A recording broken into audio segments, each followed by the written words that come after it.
السلام عليكم ورحمة الله تعالى وبركاته. اليوم إن شاء الله عندي لكم درس جديد من دروس تعليم الراندا في قناة خديجة.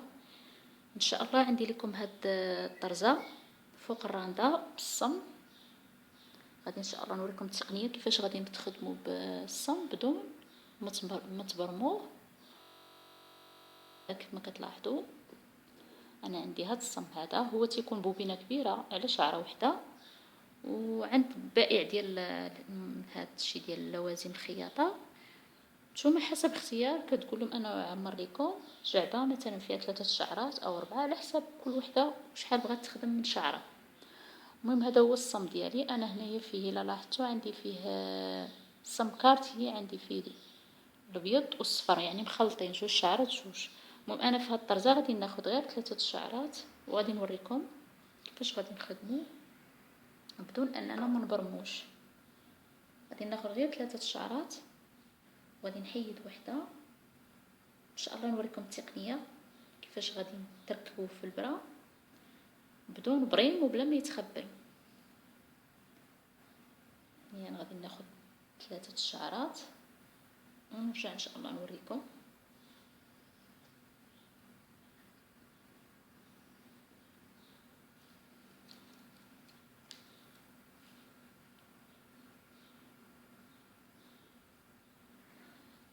هنايا انا خديت 3 شعرات. دائما غتلاحظوا معايا انني غادي نركب البرا من هذا الاتجاه هذا.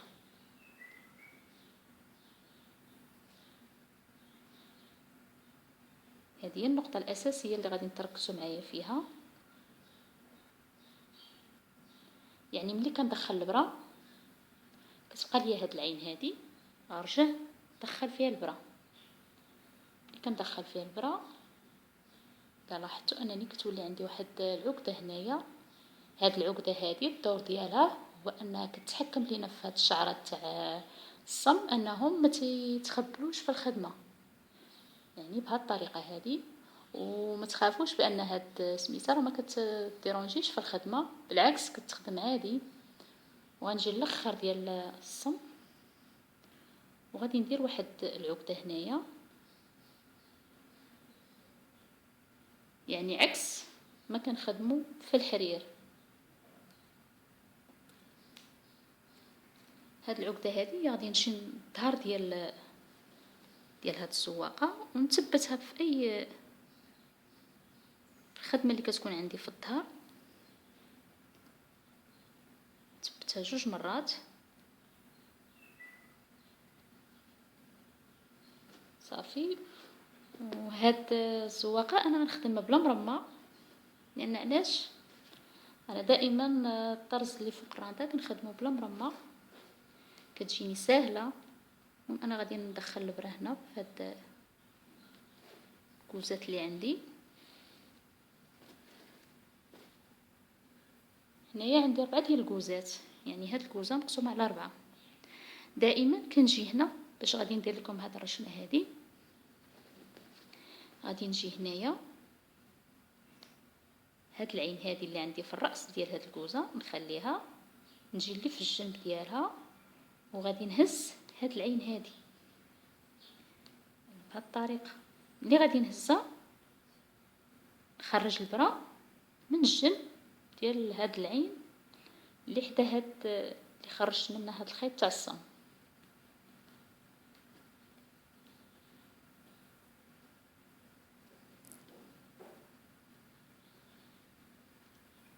يعني انا خدمت هنايا دابا غادي نهز جوجات، يعني وحده جوج.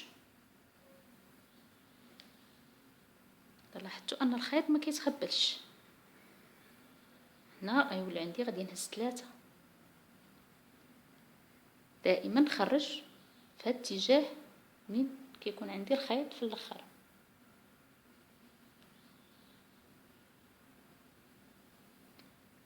نبقى حنا تيولوا عندي 5 ديال الرشمات ديال هاد الخيط، يعني وحده جوج 3. نجي مباشره للنقطه تاع الرابعه نخرج الخيط دائما نفس الاتجاه.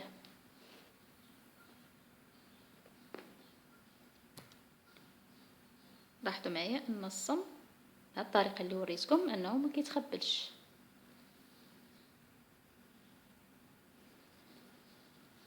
لا لاحظتوا انا خدمت هذه كيف ما كتلاحظوا.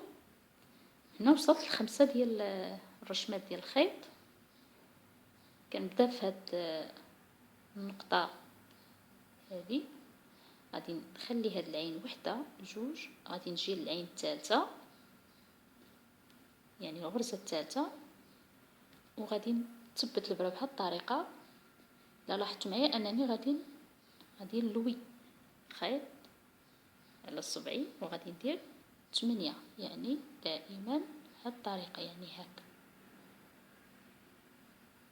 حسبت 8 الغرزات، وحده جوج، عندي دابا 3 4 5 6 7،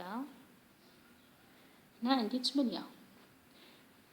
ملي كنوصل ل8 ديال الغرزات غادي نلوي الخيط على البره وغادي نثبت بالصبع ديالي ونخرج. هنايا ملي غادي نثبت، نبغي نثبت هاد الدويده هادي، كنخلي هاد العين اللي خرجت منها الخيط غنجي اللي حداها في الوسط، يعني غادي نخرجها من النصف ديال هاد الدويده اللي عندي باش غادي نثبتها تعطيني شكل قوس. نخرجوها من نفس البلاصه منين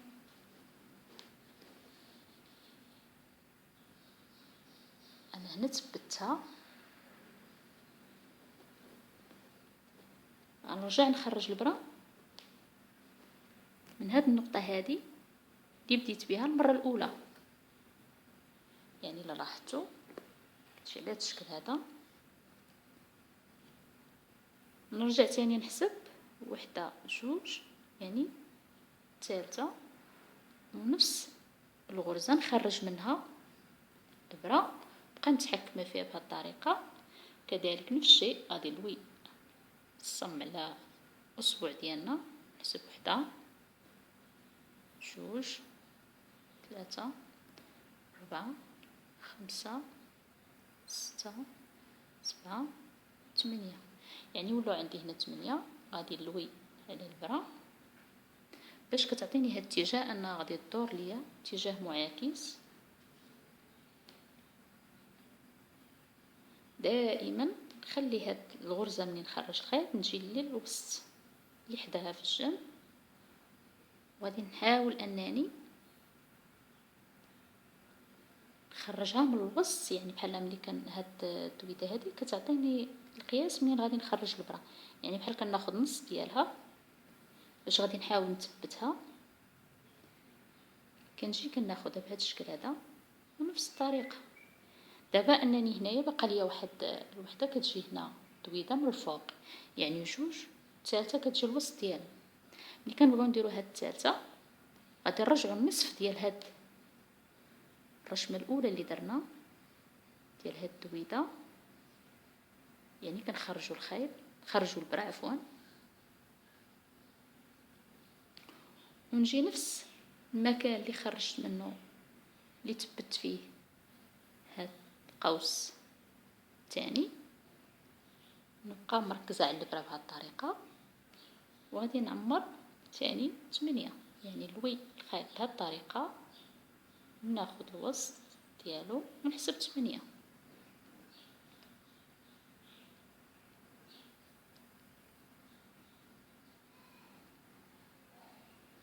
كذلك نفس الشيء ندير لوية على البرا، وغادي نثبت هاد القوس الاخر عندي. دائما نخلي هاد الغرزه اللي خرجت منها البرا ناخذ اللي حداها، وغنجي غادي نخرج الخيط هنايا، نخرج البرا باش انني غادي نثبت هاد القوس الاخر اللي عندي. كتجي على شكل تاج، يعني هاد الرشمه كتجي على شكل تاج. من بعد غادي نوريكم مره اخرى، يعني هاد السواقه كيفاش غادي نخدموها تاني. دائما كنجيو لهاد النقطه هذه، كناخذوا هاد الغرزه اللي فوق منها، نبقاو نهزو وحده جوج ثلاثه حتى يولو عندنا 5 ديال الرشمات ديال الخيط بهذه الطريقه. ولا لاحظتوا انني الصم ما تخبلش ليا، يعني كنخدم به عادي.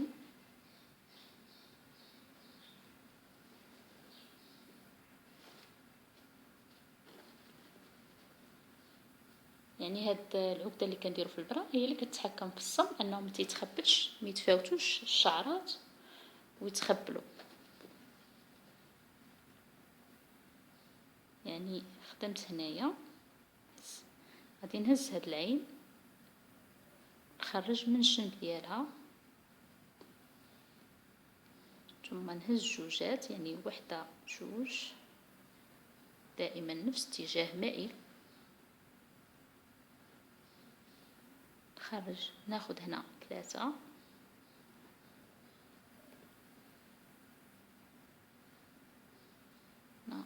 4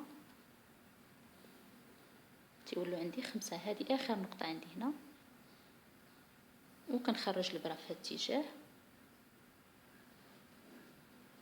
يعني الا لاحظتوا اني دابا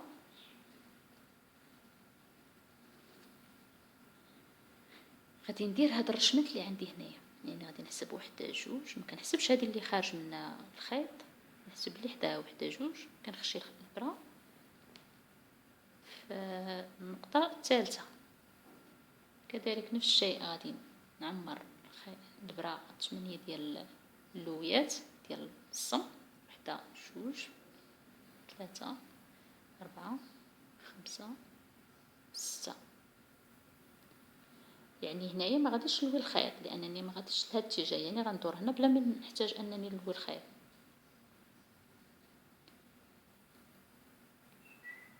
دائما نخلي هاد الغرزه، غادي نثبت الخيط هنايا وغادي نخرج البرا، نثبتها بهذا الشكل هذا، يعني هذا القويس هذا. نرجع ناخذ الوسط ديالو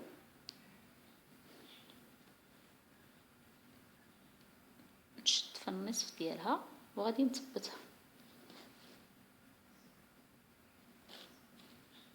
كذلك نفس الشيء غادي نخرج البرا من النقطة اللي خدمنا فيها أول مرة. نجي هنايا غادي نحسب وحده جوج ثلاثة، غادي ندخل البرا نخرجها بنفس المركز اللي خرجت منه المرة الأولى. كذلك نحسب 8،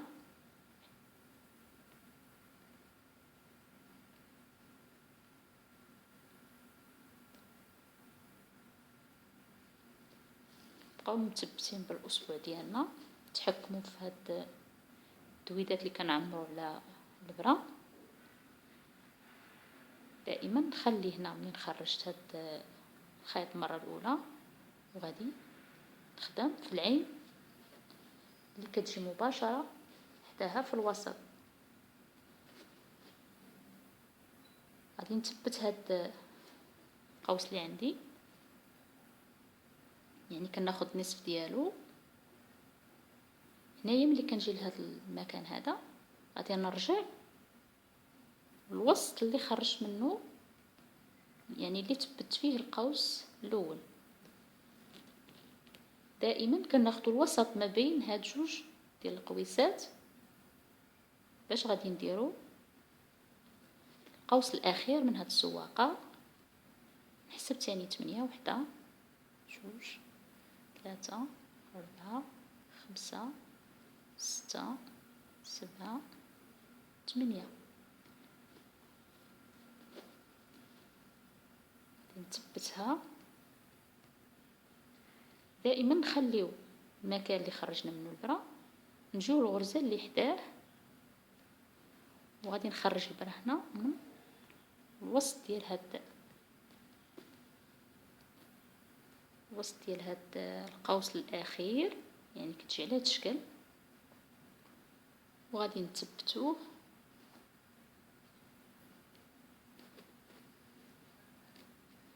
لاحظتوا ان الصم ما تخبلش ليا واخا انني ما بارماش. يعني هاد التقنيه هذه انا ابتكرتها لانني كان عندي مشكل في الصم، وبقيت لقيت هاد الفكره فهي خدمت ليا مزيان بالنسبه للدرس بالنسبه للسواق. كنتمنى تجربوها، نال اعجابكم ان شاء الله. المهم غتبقاو مستمرين على هاد الشكل هذا، يعني ديروا وحده هنايا، ديروا يعني رشمه في هاد السواقه تاني في هاد المربع الاخير. المهم هذا هو الشكل النهائي ديال هاد الطرزه فوق الرانده بالصم، طريقه حصريه بغيت نتقاسمها مع جميع الاخوات للافاده. ما تنساوش الاشتراك في القناه. الى عجبكم الفيديو ضغطوا على زر لايك باش دائما يوصلكم الجديد، وكنشكركم على التعليقات ديالكم. هذا كتشجيع للقناه على الاستمرار، والسلام عليكم.